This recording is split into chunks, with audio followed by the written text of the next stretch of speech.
विषय पर बात करते हैं। सबसे पहले शुरुआत करते हैं आपके दिनक्रम की। तो मुझे ये बताओ कि दिन की शुरुआत आपकी कैसे होती है? उठने के बाद आप क्या करते हो? हम शौचालय जाते हैं। बिल्कुल सही। और उसके बाद में शौच से आने के बाद साबुन से हाथ स्वच्छ धोते हैं। कितनी अच्छी आदत है। अब देखो, आप शौच से आ गए, आपने अभी हाथ भी साफ कर लिया, उसके बाद आप क्या करते हो? याद है आपको? बोलो।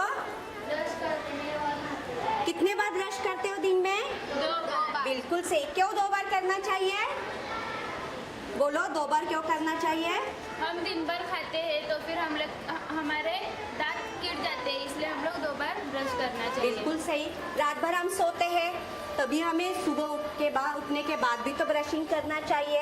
दिन भर जो भी खाते हैं हमारे दांतों में सारे कीटाणु अटक जाते हैं, इसलिए हमें रात को भी सोने के पहले ब्रशिंग करना चाहिए। अब जब नहाते हो तो आप साबुन से ही नहाते हो ना? जरूरी है ना, हमें साबुन लगाकर नहाना चाहिए। दिन में कितने बार आप नहाते हो? 2 बार क्यों नहाना चाहिए? बोलो। क्योंकि हमारी शरीर स्वच्छ रखने के लिए हमें 2 बार नहाना चाहिए। बिल्कुल सही। देखो, हम हाथों को स्वच्छ रखते हैं क्योंकि इन्हीं हाथों से हमें खाना खाना पड़ता है। आप क्या स्वच्छ है ना? हाँ। तो आप तुरंत खाना खा लोगे इन्हीं हाथों से? नहीं। क्यों नहीं खाना चाहिए, बताओ मुझे। हमारे हाथ पे बैक्टीरिया रहते हैं, हम उस हाथ को धो के खाना खाते हैं। बिल्कुल सही, क्योंकि बैक्टीरिया तो हमें दिखाई नहीं देते, फिर भी बैक्टीरिया तो होते ही है। और इन हाथों से खाना खाया तो हमारे पेट में ये सारे कीटाणु चले जाएंगे, तब हमें अलग अलग बीमारियां होगी ना? बीमारियां कौन सी बीमारी हो सकती है? बोलो। Loose motion. बिल्कुल सही। छोटे बच्चों को तो ज्यादा होता है ना, क्योंकि छोटे बच्चे तो बार बार हाथ तो धोते ही नहीं है, इसलिए छोटे बच्चों को ज्यादातर डायरिया जैसी बीमारियां होती ही है। अब देखो, आपको पता है कि हम जो भी खाना खाते हैं वो हमारा खाना कैसा होना चाहिए? ढका हुआ होना चाहिए। फिर भी हम बाहर यहाँ वहाँ जो चीजें दिखती है ना, आपको चाट दिखा, ये दिखा, फिर भी आप वो खाते हो या नहीं? वो खाना चाहिए क्या? क्योंकि उन पर मक्खियाँ भिन आती है और मक्खियों के कारण भी अलग अलग रोग होते हैं। पता है आपको कौन से रोग होते हैं? बताओ। कॉलेरिया और टाइफाइड। बिल्कुल सही। इस प्रकार के रोग मक्खियों के कारण होते हैं। देखो, हमारे आसपास भी गंदगी बिल्कुल नहीं होनी चाहिए। अगर गंदगी होगी तो वहाँ पर मक्खियाँ होगी, वहाँ पर मच्छर होंगे। आपका जो पानी होता है घर का, वो साफ जगह होता है या नहीं होता है? आप जो पानी पीते हैं वो स्वच्छ होता है? उस पर लिखा होता है स्वच्छ? नहीं। फिर आपको कैसे पता पानी आपका स्वच्छ है? बताओ मुझे। पानी को उबालकर। बिल्कुल सही। ये तो अच्छी आदत है। सभी पानी को उबाल कर ही पीते हो ना? अगर पानी उबाल कर नहीं पिया तो क्या हो सकता है? बताओ मुझे।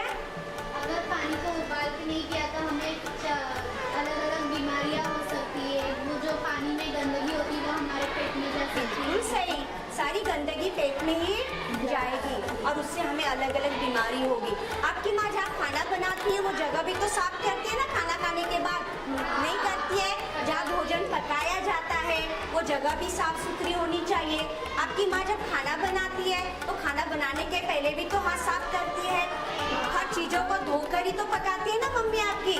देखो, आपकी मम्मी कितना ख्याल रखती है, तो आपको भी तो स्वच्छता का ध्यान रखना चाहिए। अब देखो, आपको कुछ जानवर ज्यादा पसंद आते हैं ना? आप तुरंत उन्हें उठा लेते हो, ये अच्छी आदत है क्या? नहीं। क्यों अच्छी आदत नहीं है? बोलो, मुझे बताओ। हाँ बोलो। कि जानवर रोज नहाते नहीं है। अरे बिल्कुल सही। आप नहाते हो मगर जानवर को कौन नहलाएगा? जानवर तो नहाते नहीं, फिर उनके शरीर में कितनी सारी बैक्टीरिया होती है, ये सारे कीटाणु आपके हाथों में लग जाएंगे और आपने हाथ नहीं धोया तो वो सारे आपके पेट में चले जाएंगे। फिर से हो गया पेट में गड़बड़, हो गई ना गड़बड़, आपका स्वास्थ्य बिगड़ जाएगा। इसलिए हमें अच्छी आदत रखनी चाहिए।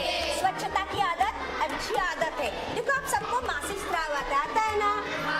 उन दिनों में तो आपको ज्यादा ध्यान रखना पड़ता है, आप कमजोर हो जाते हैं। अच्छा खाना भी खाना चाहिए मगर स्वच्छता जरूरी है।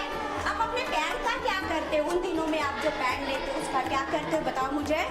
हम कुंडे में डाल देते हैं। तुरंत डाल देते हो आप ऐसे ही? पैक करके कुंडे में डाल। बिल्कुल सही। ये अच्छी आदत है। आपका जो पैड होता है उसे अच्छे से कवर करना चाहिए और उसे कचरा कुंडी में ही डालना चाहिए। देखो, हम अपना घर स्वच्छ रखते या नहीं? सारा कचरा उठाते हैं और कहाँ डालना चाहिए? अच्छा, घर के डस्टबिन में आपने कूड़ा कचरा रख दिया और वही पड़ा रहा, चलेगा क्या? तो हमें वो क्या करना चाहिए बताओ? हाँ, सार्वजनिक कूड़ेदान में उसे डालना ही चाहिए। देखो, सार्वजनिक कूड़ेदान के आसपास भी बहुत सा कूड़ा कचरा पड़ा होता है, ये अच्छी आदत है? तो हमें सारा कचरा कूड़ेदान में डालना है, आसपास नहीं। तो इन सारी बातों का हमें ध्यान रखना है। अगर हम स्वच्छ रहेंगे तो निरोगी रहेंगे, स्वच्छ रहेंगे तो निरोगी रहेंगे, और हमारा परिवार भी निरोगी रहेगा। देखो, आपको पता है कि हम जब हमें अलग अलग सर्दी जुकाम खांसी होती है, हम जब छींकते हैं तो सारे कीटाणु यहाँ वहाँ उड़ जाते, तो एक के कारण दूसरों को सर्दी होती है ना? तो उस वक्त हमें क्या करना चाहिए? मुंह पर हाथ रखना चाहिए, टिश्यू पेपर रखना चाहिए ना आपको? तो ये बात भी आपको ध्यान रखनी है। अगर आपने स्वच्छ हाथ धोए नहीं, आपने यहाँ हाथ लगा लिया, आंखों में लगा लिया, तो क्या होगा आपको? तभी आपको संक्रमित, हाँ, आपको संक्रमण होगा। संक्रमित बीमारियां भी होती है। आपको पता है, टीबी के मरीज जहाँ वहाँ थूकेंगे तो वो सारी बैक्टीरिया जो कीटाणु होते हैं उससे भी आपको बीमारी हो सकती है। नहीं होगी आपको? बिल्कुल सही। और ट्रेकोमा नाम का जो रोग होता है ना आंखों का, उससे अंधापन भी आता है।